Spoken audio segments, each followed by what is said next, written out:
Estás escuchando el podcast de Ellas, donde te vamos a dar snacks psicoemocionales que te ayuden a evolucionar tu vida y tus relaciones. Soy Guada Sánchez y ayudo a mujeres a sacar su mayor potencial, curar sus heridas y elevar su vida. Y en este podcast te voy a hablar sin filtro. Hola bonicas, en el podcast de esta semana os he pedido durante esta semana anterior que me mandaseis preguntas a través de Instagram y de nuestro canal de Telegram, que por ahí tenéis el link debajo, para que os pudiera responder una a una. Así que en el podcast de hoy voy a ir leyendo preguntas y las voy a responder. A ver, pregunta número 1. ¿Cómo sanar las heridas de la infancia? Justo sobre este tema hicimos un proceso precioso de 5 días antes de que acabara el año. En diciembre. Fue además súper bonito.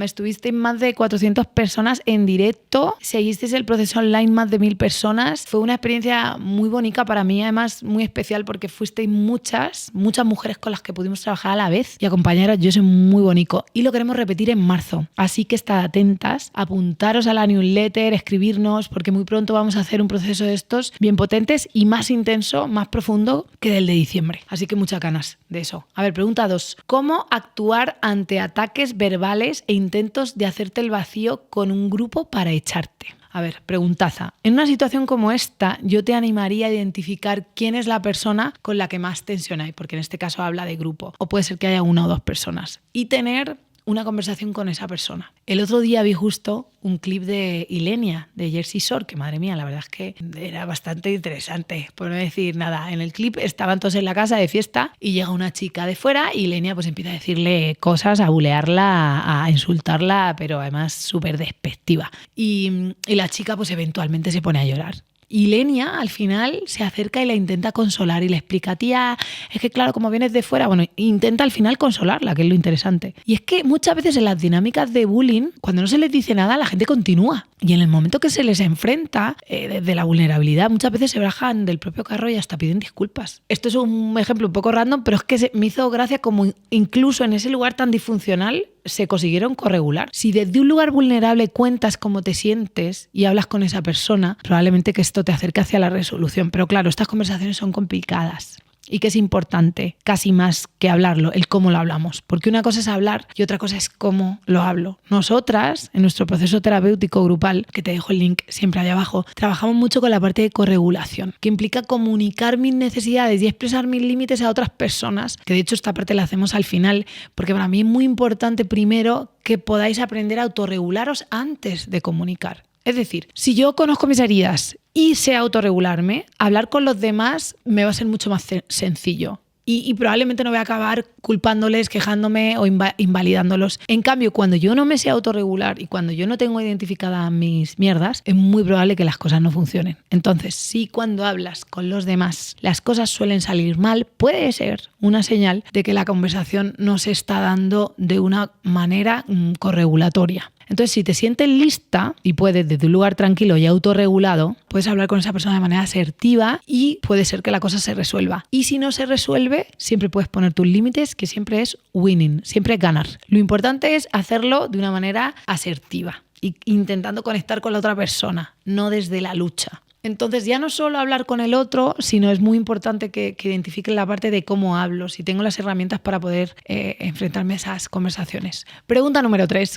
¿Cuándo hablar de qué somos sin cagarla? Llevo 5 meses quedando y todo muy bien. A ver, justo la semana pasada hice un podcast sobre un tema súper parecido. No es la misma pregunta, pero suena similar. Parece que va por ahí, ¿no? El miedo a perder a la otra persona y cómo protegernos por ese miedo pretendiendo o haciendo creer al otro que a lo mejor no estamos tan necesitadas o que estamos cool con la situación cuando en realidad no lo estamos. Te dejo el link para que lo cheques, el otro podcast. Si necesitas mayor compromiso y te lo niegas a ti misma por miedo a perder a esa persona, yo te animo primero a conectar o identificar tus necesidades. Escucha tu propio cuerpo, que sabe muy bien lo que necesitas, y prioriza eso por encima del miedo a perderlo. Pero claro, decirlo así, qué fácil, ¿no? La gran pregunta es, ¿te sientes lista para navegar el miedo a perderlo? Porque si no te sientes lista, ahí está el trabajo, hermana. A ver, pregunta 4. ¿Cuáles son las red flags de un psicólogo? Esta me gusta mucho. aunque me cuesta responderla, porque siento que todos los psicólogos de alguna manera en algún momento fallamos. Es más, todos los profesionales que ofrecemos servicios aprendemos en parte a través de fallar, y los psicólogos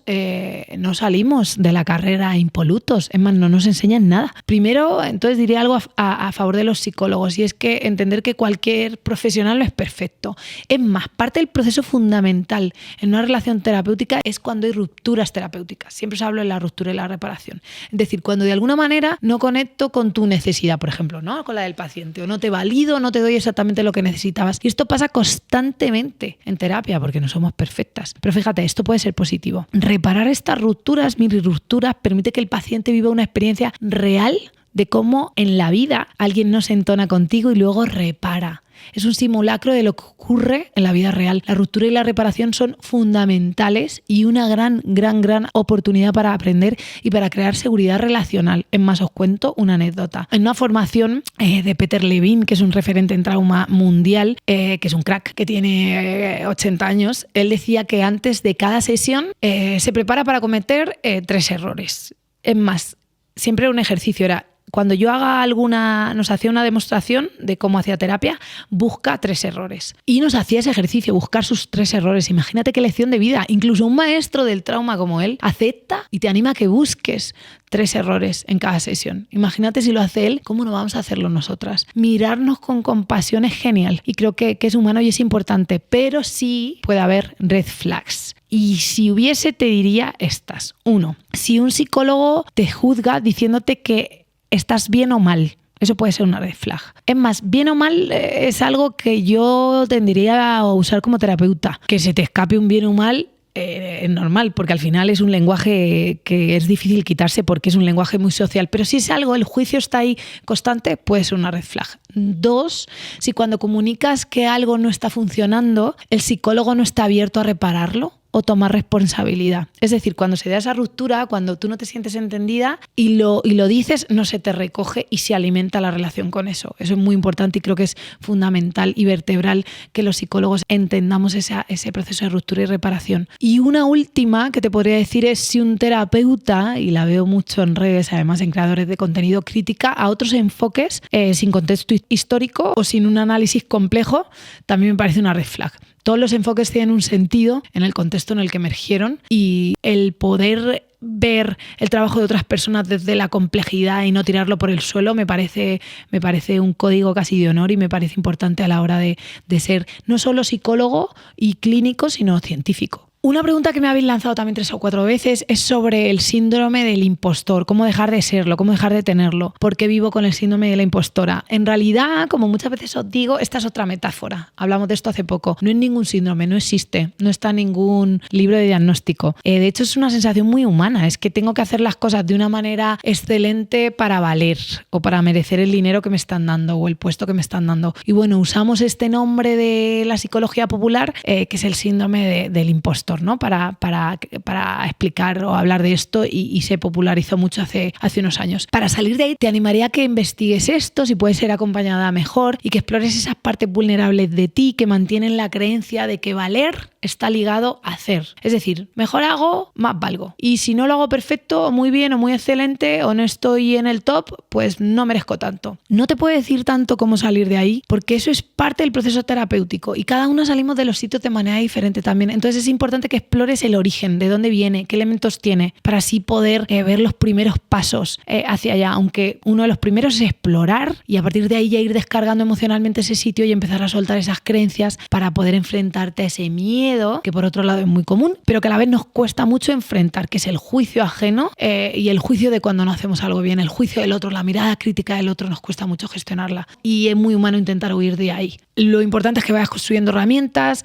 que diferentes partes de ti puedan sostener el hecho de que a veces no lo vayas a hacer bien, y poder ir navegando ese lugar cada vez un poquito mejor. Otra pregunta que es muy bonita, y la tengo aquí, me decís: ¿qué le dirías a tu yo de 7 años, de 15 y de 25 años? Esa pregunta me ha parecido súper bonita y me apetece un montón responderla, además, porque he disfrutado responderla en mi mente. A ver, a mi yo de 7 años no le diría nada, jugaría con ella. y le haré un montón de espejo. Cuando me dijera emociones o frases, yo se las reflejaría, se las repetiría. Le diría, ¿y sientes eso? Y con curiosidad le animaría a seguir fluyendo. Y no le diría nada más, fíjate, estaría presente y ya. A mi yo de 5 años yo creo que haría lo mismo, la escucharía, le reflejaría lo que siente, lo que piensa, le escucharía con curiosidad, le animaría a explorarse a sí misma a través de las preguntas, de mis propias preguntas, de mi propia curiosidad hacia ella, le incentivaría su curiosidad hacia sí misma a través de yo tener curiosidad hacia ella y validar, le validaría su existencia, su complejidad. Y a mi yo de 25 años, es que mi yo de 25 años se lo pasó muy bien. Me iría con ella a viajar por ahí, por el mundo, y le diría a lo mejor lo único que se pusiera con la música antes, que a lo mejor a la de 15 años también se lo diría. Le diría, explora la música, que te gusta mucho, escúchate, explora los sitios que te gustan. Creo que es la única cosa que me gustaría haber hecho de manera distinta, aunque por otro lado no me gusta mucho la idea de cambiar el pasado. El pasado emerge como emerge y está bien. Yo creo que estoy muy en paz con lo que ha pasado y con lo que no. Entonces, más que ir atrás para decirme algo, para cambiar algo, que creo que a veces la pregunta tira por ahí, creo que iría atrás para validarme, para conectarme, para curiosearme y para darme aquello que es tan sano cuando eres joven. Y con 25, aunque sí me diría lo de la música, y a lo mejor a los 15 también, por otra parte yo creo que para mí es importante aceptar que las cosas salieron o emergieron de esa manera porque es lo que tenía que salir. Y no lo que tenía que salir por destino, sino porque es lo que había. Y desde ahí me fui construyendo dado lo que había. Y cuando te validas, yo creo que el camino que vas haciendo te lleva a un lugar funcional,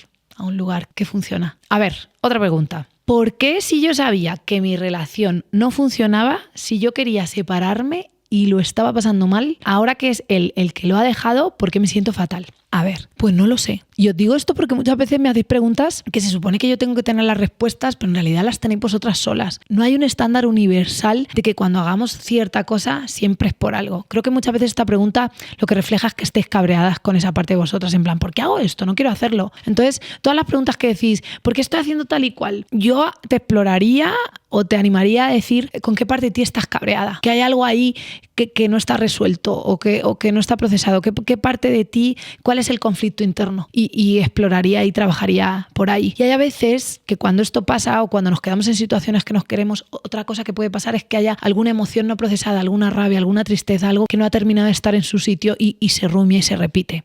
Y última pregunta, ¿qué se tiene que dar para que nos demos una segunda oportunidad? Depende del origen de la ruptura. No es lo mismo romper por cuernos que por rutina, que por distancia, que por falta de comunicación. Entonces depende del origen. Lo primero que te diría es que identifiques cuál ha sido el origen de la ruptura y depende de eso se tendrán que dar unos factores u otros. Lo que sí se tiene que dar sí o sí son las ganas. Es decir, si tengo ganas de reparar lo que se ha roto, si estoy abierta a sanar, es lo básico. Porque muchas veces cuando hay una ruptura, literal se han roto cosas. ¿Con respecto a qué? Pues depende de la ruptura. Y para repararlas tiene que haber una intención, unas ganas de poner cierta energía, cierto esfuerzo en poder entender al otro y juntos. Además es que es una reparación que solo se puede hacer dos. Es una reparación que se necesitan las dos piezas para reparar. Entonces, como decía Einstein, si la repetimos algo igual, el resultado es el mismo. Si no cambiáis piezas juntos de la relación, los elementos de las dinámicas relacionales puede ser que se repitan.